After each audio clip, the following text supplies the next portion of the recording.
முன்னாள் ஜனாதிபதி ரணில் விக்ரமசிங்க அவர்கள் இன்று நீதிமன்றத்துக்கு வருவாரா இல்லையா? இது சம்பந்தமாக கிடைக்கப்பட்டிருக்கின்ற தகவல்களை இந்த காணொளியில் விரிவாக விளக்கமாக பார்க்க இருக்கின்றோம். ரணில் விக்ரமசிங்க அவர்களுக்கு ஆதரவாக நாட்டில் இருக்கின்ற எதிர்க்கட்சிகள் இன்று கொழும்பிலே ஒன்று திரள்வதாக தகவல் ஒன்று வெளியாகி இருக்கிறது. எதற்காக ஒன்று திரள்கின்றார்கள், சேர்ந்து என்ன செய்ய போகின்றார்கள், இது குறித்தும் பார்க்க இருக்கின்றோம். பிரதமர் ஹரணி அமரசூரிய அவர்கள் ரணிலை பார்க்க சென்றார் என்று சொல்லி ஒரு பொய்யான செய்தி உலாவிக் கொண்டிருக்கின்றது.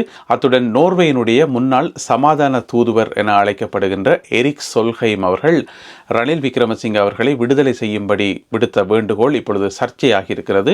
அது குறித்தும் பார்க்கலாம். இந்த செய்திகளுடன் மேலும் ஒரு சில செய்திகள் இருக்கின்றன. அத்துடன் ஒரு முக்கியமான கேலி சித்திரம் இருக்கிறது. ஒரு ஆழமான அர்த்தத்தை கொண்ட ஒரு கேலி சித்திரம் ரணில் விக்ரமசிங்க அவர்களுடன் தொடர்புடையதுதான். எனவே எல்லாவற்றையும் தொகுத்து இந்த காணொளியில் பார்க்கலாம். தமிழடியான் சொந்தங்கள் அனைவருக்கும் வணக்கம். ஆகஸ்ட் மாதம் 26ஆம் தேதி 2025ஆம் ஆண்டு செவ்வாய்க்கிழமை. வாருங்கள் காணொளிக்குள் போகலாம். கைது செய்யப்பட்டு விளக்கமறியலில் மருத்துவமனையில் அனுமதிக்கப்பட்டிருக்கின்ற முன்னாள் ஜனாதிபதி ரணில் விக்ரமசிங்க அவர்களுடைய உடல்நிலை தேறி வருவதாக மருத்துவமனை வட்டாரங்களில் இருந்து தகவல்கள் வெளியாகி இருக்கின்றன. முன்பை விட அவருக்கு பரவாயில்லை என்று சொல்லப்படுகிறது. இருந்த போதிலும் கூட அவர் இன்னும் 3 நாட்களுக்கு ஓய்வெடுக்க வேண்டும், மருத்துவ ஓய்வில் இருக்க வேண்டும் என்று சொல்லி மருத்துவர்கள் சொல்லியிருக்கிறார்கள்.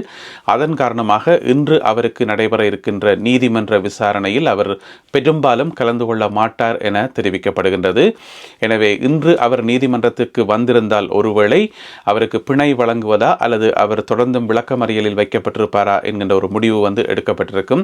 எனவே பெரும்பாலும் இன்றைக்கு நீதிமன்றத்தில் ரணில் விக்ரமசிங்க அவர்கள் வரமாட்டார் என்று சொல்லித்தான் சொல்லப்படுகிறது. ஏனென்று சொன்னால் அவர் கட்டாயமாக 3 நாட்கள் மருத்துவ விடுப்பில் இருந்தே ஆகணும் என்று சொல்லி மருத்துவர்கள் சொல்லியிருக்கிறார்கள். உங்களுக்கு தெரியும், அவருக்கு நீரிழிவு நோயிலிருந்து கிட்னி ஃபெயிலியர், அதோட இருதய நோய் போன்றவை இருப்பதாக மருத்துவர்கள் குறிப்பிட்டிருந்தார்கள்.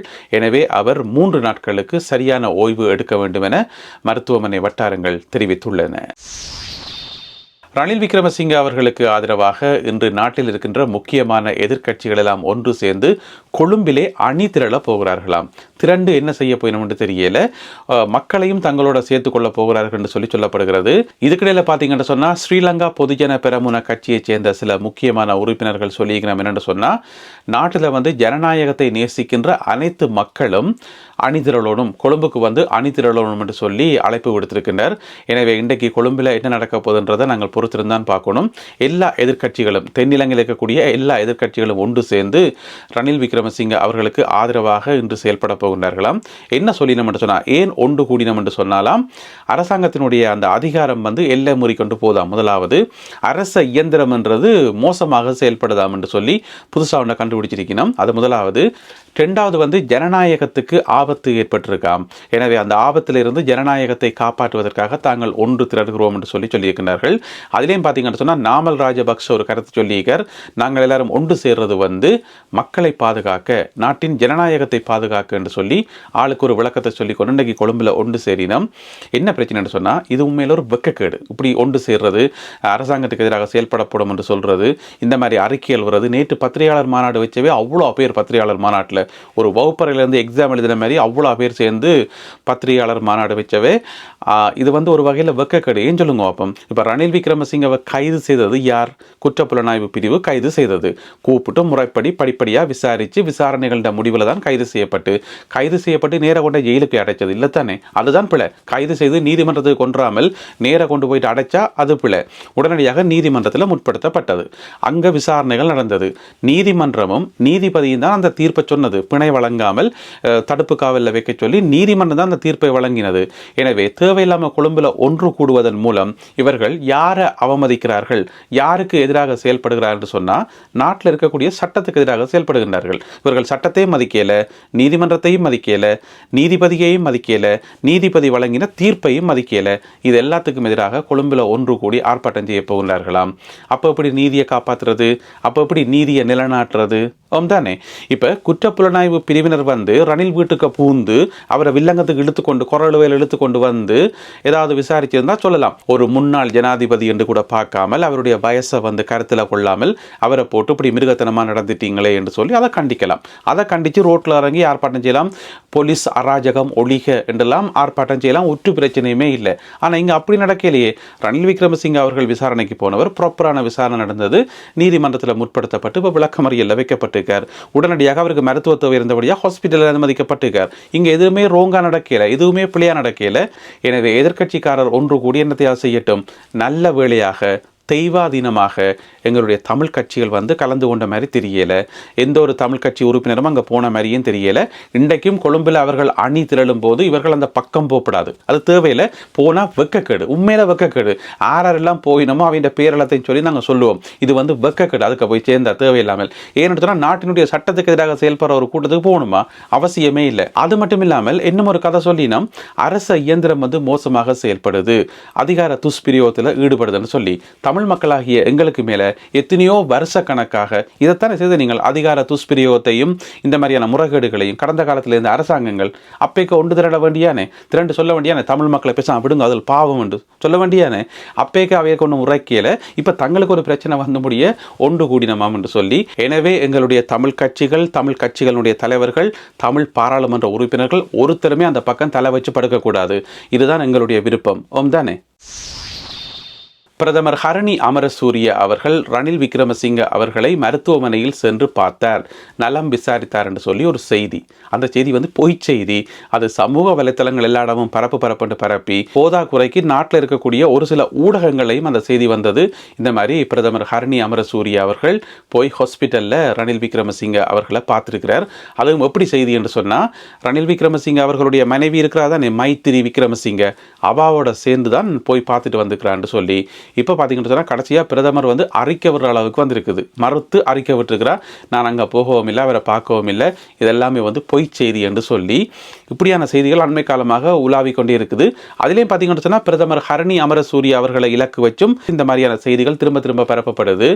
பிரதமர் வந்து பதவி விலக போறா, அரசாங்கத்துக்குள்ள வந்து முரண்பாடு, அவா வந்து பிரதமராக இருக்கிறது வந்து அங்கே கட்சிக்குள்ள விருப்பம் இல்லை, என்பிபி கட்சிக்குள்ள கொஞ்சம் பேருக்கு விருப்பம் இல்லை, எனவே அவாவுடைய பதவி வந்து பறிபோக போது, இந்த மாதிரி பொய்யான செய்திகள் நிறைய செய்தி. அரசாங்கமும் வந்து ஒவ்வொரு தடவையும் மறுத்து கொண்டே வருது, இல்லை அது பொய் என்று சொல்லி. இப்போ பார்த்தீங்கன்னு சொன்னால் இப்படியான ஒரு செய்தியும் வந்திருக்குது. ஆனால் அந்த செய்தி வந்து பொய் செய்தி என்று சொல்லி பிரதமர் அவர்கள் மறுத்திருக்கின்றார். ரணில் விக்ரமசிங்க அவர்களை உடனடியாக விடுதலை செய்யுங்கள் என்று சொல்லி நோர்வேயினுடைய முன்னாள் சமாதான தூதுவர் என சொல்லப்படுகின்ற எரிக் சொல்ஹெய்ம் அவர்கள் ஒரு அறிக்கை ஒன்று விட்டுருக்கார். இந்த அறிக்கையை வந்து முந்த நாளே விட்டுட்டார். நேற்று கூட கேட்டிருந்த நீங்களே அதை பற்றி ஒன்றும் சொல்லல என்று சொல்லி இன்றைக்கு சொல்லுவோம்.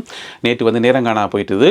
அப்பேக்க என்ன அறிக்கை விட்டுக்கார் என்று சொன்னால், இந்த மாதிரி ரணில் விக்ரமசிங்க அவர்களை கைது செய்து வச்சுக்கிறது வந்து ஏற்றுக்கொள்ளக்கூடியதில்லை, எனவே அவரை வந்து விடுதலை செய்யுங்கன்னு சொல்லி இப்போ ரணில் விக்ரமசிங்க அவர்களுக்காக எரிக் சொல்ஹெய்ம் அவர்கள் பாடுறது வந்து எங்களால் புரிஞ்சு கொள்ள முடியும். அவர் அப்படித்தான் அங்கே தான் நிற்பார், அங்கே தான் சப்போர்ட் பண்ணுவார்னு எங்களுக்கு தெரியும். இருந்தாலும் எரிக் சொல்ஹெய்முக்கு இதை சொல்கிறதுக்கு ஏதாவது தகுதி இருக்கான்னு பார்த்தீங்கன்னு சொன்னால், அதுக்கு முதல் எரிக் சொல்ஹெய்ம் வந்து ரணில் விக்ரமசிங்க அவர்களை வெளியில் விடுங்கோ, அவரை விடுதலை செய்யுங்கன்னு சொல்கிறத கூட ஓரளவுக்கு ஏற்றுக்கொள்ளலாம். ஆனால் அதுக்கு அடுத்ததாக ஒரு வசனம் சொல்லி வச்சுக்காரு. என்னென்னு சொன்னால், ரணில் விக்ரமசிங்க செய்த மோசடி இருக்குத்தானே, அதாவது லண்டனுக்கு வந்து காசு செலவழித்தது, அதெல்லாம் பெரிய குற்றம் இல்லை, அதெல்லாம் இங்கே ஐரோப்பாவில் அது பெரிய குற்றமாகவே கருதப்படுறேன்னு சொல்லி புதுசாக ஒரு வசனம் ஒன்று சேர்த்துக்காரு. உண்மையிலேயே ஐரோப்பாவில் தான் இருக்காரா, இந்த ஸ்காண்டினேவிய நாட்டுக்குள்ளே தான் இருக்காரான்றது பெரிய சந்தேகமாக கிடக்குது. என்ன இங்கே வந்து அது குற்றம் இல்லையா? ஒரு பெண்ணி செலவழித்தாலே தேவையில்லாமல் செலவழிச்சா அதுக்கு கணக்கு கேட்டு அதுக்கு விசாரணை வைப்பாங்க. அப்படிப்பட்ட நாடுகள் இருந்து கொண்டு அந்த தொகையெல்லாம் பெரிய தொகை இல்லை, அது இங்கெல்லாம் வந்து கண்டுகொள்றீங்கன்னு சொல்லி ஒரு வசனம் மட்டும் சொல்லியிருக்கார். சரி, இந்த எரிக் சொல்ஹெய்ம் ஆறுன்றது எங்கள் எல்லாருக்குமே தெரியும். அவரை வந்து பதவியிலிருந்து விலக்கினவங்க ஐக்கிய நாடுகள் சபையிலிருந்து, அந்த கதையை சொல்றேன். அதாவது ஐக்கிய நாடுகள் சபையில் வந்து சுற்றுச்சூழல் திட்டம் என்று சொல்லி ஒரு பிரிவு ஒன்று இருக்குது, UNEP என்று சொல்றது. இப்போ UNHCR, UNICEF, அதே மாதிரி UNEP என்று சொல்றது ஐக்கிய நாடுகள் சபையினுடைய சுற்றுச்சூழல் பாதுகாப்பு திட்டம் என்று சொல்லி. அதனுடைய நிர்வாக இயக்குனர் இயக்குனராக எரிக் சொல்கைம் அவர்கள் கொஞ்ச காலம் வேலை செய்தவர். அப்போ அவருக்கு எங்கே வேலைன்னு சொன்னால் கென்யாவினுடைய தலைநகரம் நைரோபியில் வேலை. அப்போ நைரோபியில் போய் ரெண்டு அங்கே ரெண்டு தான் வேலை செய்யணும்னு சொல்லி இவர் அனுப்பினது. அங்கே இவர் போய் அங்கே ஆஃபீஸ்லேயே இருக்கிற இல்லையா, ஆஃபீஸ்லேயே இருக்கிற இவர் வேலை செய்த காலத்தில் வந்து 80% அந்த ஆஃபீஸ்லேயே இருக்க இல்லையா, அங்கே போகிறோம் இங்கே போகிறோன்னு சொல்லி ஒரே வெளிநாட்டு பயணமாம். ஒரே வெளிநாட்டு பயணம் திரும்ப திரும்ப செய்து $500,000, அதாவது $5 லட்சம், $5 லட்சம் அமெரிக்க டாலர்ஸ் வந்து செலவழிச்சு ஒரே விமான பயணங்களும் ஹோட்டல் வழியே போய் நிற்கிறதும் என்று சொல்லி அதுக்கு பிறகு அது சம்பந்தமாக விசாரித்து பார்த்தா இவர் 80% ஆஃபீஸிலே இருக்காமல் அங்கேயும் இங்கேயும் திரிஞ்சிருக்கிறார் என்று சொல்லி ஐக்கிய நாடுகள் சபையினுடைய காசை வந்து கரியாக்கி இருக்கிறார் என்று சொல்லி அவர் மேலே குற்றச்சாட்டு முன்வைக்கப்பட்டு அவரை பதவியிலிருந்து விலக்கி விட்டவங்க 2018ஆம் ஆண்டு. அது மட்டும் இல்லாமல் இன்னும் ஒரு பிழையும் விட்டுக்கார். என்னென்னு சொன்னால், இப்போ அவருக்கு கீழே சில ஊழியர்கள் வேலை செய்யணும் தானே, ஸ்டாஃப், அவே வந்து இந்த யூரோப்பில் இருந்து போனாக்களுக்கு தானே யூரோப்பியன்ஸ், அவைக்கு சொல்லிக்கிறோம் நீங்களே தேவையில்லாமல் அங்கே நைரோபிக்கு வாரீங்கள், ஏன் அந்த வெயிலுக்கு வந்து காய்வான் தேவையில்லாமல், நீங்களும் கூட நாட்டிலே இருங்க, கொஞ்சம் ஐரோப்பாலே இருந்து கொண்டு நைஸாக வேலை செய்யுங்க, வீட்டில் இருந்தே வேலை செய்யுங்க, ஒரு பிரச்சனையுமே இல்லை, நான் கண்டு கொள்ள மாட்டேன்னு சொல்லி கொஞ்சம் பெரிய நிப்பாட்டியிருக்கார். அதுவும் விசாரணையில் தெரிய வந்துட்டு. இப்போ கோவிட் காலத்தில் வந்து வீட்டிலேருந்து வேலை செய்தால் பரவாயில்லை. 2018ஆம் ஆண்டு என்ன கோவிட் ஆயிருந்தது இல்லையே.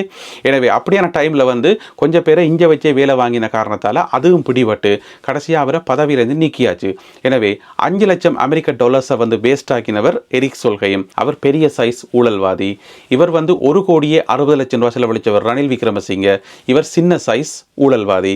எனவே பெரிய சைஸ் ஊழல்வாதி சின்ன சைஸ் ஊழல்வாதிக்கு இந்த மாதிரி இரக்கம் காட்டுறதும் பக்கப்பாட்டு பாடுறதும் நார்மல் தானே. அடுத்ததாக இன்றைய கேலி சித்திரம் கார்ட்டூன். இந்த கேலி சித்திரம் பார்த்தீங்கன்னு சொன்னால் நிறைய அர்த்தங்கள் இருக்குது, ஆழமான அர்த்தங்கள் இருக்குது, பலவிதமான அர்த்தங்கள் இருக்குது. எனவே நான் எனக்கு விளங்குறத சொல்கிறேன், உங்களுக்கு என்ன விளங்குதுன்றதை நீங்கள் சொல்லுங்க. அதாவது ஒரு மரம் ஒன்று நிற்கிது, ஒரு வெட்ட வழியில் வந்து ஒரு மரம் ஒன்று நிற்கிது. அந்த மரம் யாருன்னு பார்த்தீங்கன்னு சொன்னால் அவர் தான் ரணில் விக்ரமசிங்க. அந்த மரத்தை வந்து ஒரு ஆள் கோடாலியால் தரிக்கிறார். அதாவது கொஞ்சம் தரிச்சு போட்டு போய் அங்கால கீழே இருந்து டீ குடிக்கிறார் போல இருக்குது. தரிக்கிறவர் யாருன்னு பார்த்தீங்கன்னு சொன்னால் ஜனாதிபதி அனுரகுமார திசாநாயக்கா அவர்கள். இதுதான் அந்த ஓவியம். இதுக்குள்ளே பார்த்தீங்கன்னு சொன்னால் பலவிதமான அர்த்தங்கள் இருக்குது. ஒன்று வந்து ரணில் என்ற மரத்தை வந்து கொஞ்சம் வெட்டி போட்டு போய் ரெஸ்ட் எடுத்து இருக்கிறார். இதனுடைய அர்த்தம் வந்து கொஞ்சம் வெட்டி போட்டு வெயிட் பண்ணி பார்ப்போம் என்ன ரியாக்ஷன் வருது, ஆக்கள் என்ன சொல்லி நம்ம பார்ப்போம், அது வரைக்கும் இந்த டீயை குடிப்போம்னு சொல்லி அப்படி குடிக்கிறாரா, அல்லது கொஞ்சம் வெட்டினோடனே களைச்சி போய் பேசாமல் போய் இருந்துட்டாரா, இதுக்கு மேலே அவரை வெட்ட முடியான்னு சொல்லி அப்படியா. அது மட்டும் இல்லாமல் இன்னும் ஒரு அர்த்தம் இருக்குது. அந்த ரணில் விக்ரமசிங்க என்று சொல்லப்படுற அந்த மரம் இருக்குத்தானே, அந்த மரத்துக்கு பின்னால் அந்த மரத்தினுடைய நிழல் விழுகுது. அந்த நிழலுக்குள்ள தான் அனுரகுமார திசாநாயக்கா அவர்கள் போய் இருக்கிறார். எனவே என்னதான் ரணில் என்ற மரத்தை வெட்டினாலும் இன்று வரைக்கும் அனுரகுமார திசாநாயக்கா இருக்கிறது ரணில் என்ற அந்த நிழலுக்குள்ள தான் என்று சொல்லி அப்படியும் ஒரு அர்த்தம் இருக்கா என்று சொல்லி பலவிதமான அர்த்தங்கள் இதுக்கு இருக்குது. அவந்த ஆர்டிக்கலை இலங்கையினுடைய பிரபலமான கார்ட்டூனிஸ்ட் அவர் வந்து இதை வரைஞ்சிருக்கிறார். எனவே இந்த ஒரு கேலி சித்திரம் மற்றும் இன்றைய காணொலியில் பகிர்ந்து கொள்ளப்பட்ட செய்திகள் தொடர்பான உங்களுடைய கருத்துக்கள் என்ன என்பதை மறக்காமல் கீழே எழுதுங்கள். மீண்டும் மற்றொரு காணொலியில் உங்களை சந்திக்கின்றேன். அதுவரை நன்றி, வணக்கம்.